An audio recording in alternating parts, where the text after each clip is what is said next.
Mi smo prvi, pokrivamo volitve in preverjamo dejstva.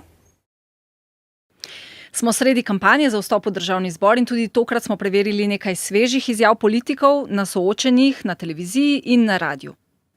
Branko Grims, SDS. 123 milijonov je Cerarjeva vlada zagonila za migrante, ilegalne migrante samo v enem letu, 2016.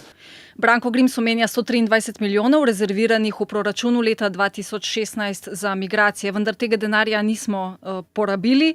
Namreč po podatkih Urada vlade za komuniciranje je bilo sporočenih le za okrog 28 milijonov stroškov povezanih z migracijami. Alenka Bratušek, stranka Alenke Bratušek. Hrvaška dobi za most na Pelješac, mislim, da okrog 400 milijonov evrov, Slovenija pa za drugi tir 100 milijonov evrov. Slovenija pri financiranju drugega tira računa na približno četrtino sredstev iz Evropske unije, torej nepovratnih sredstev, in od tega imamo praktično zagotovljenih 233,3 milijona, torej ne samo 100 milijonov. Marko Zidanšek, SLS. Ta vlada, ta koalicija je to državo nominalno za 3 milijarde dodatno zadolžila v tem mandatu. In to so številke. Po najnovejših podatkih finančnega ministrstva se je dolg državnega proračuna v mandatu Cerarjeve vlade povečal celo za 3,8 milijarde.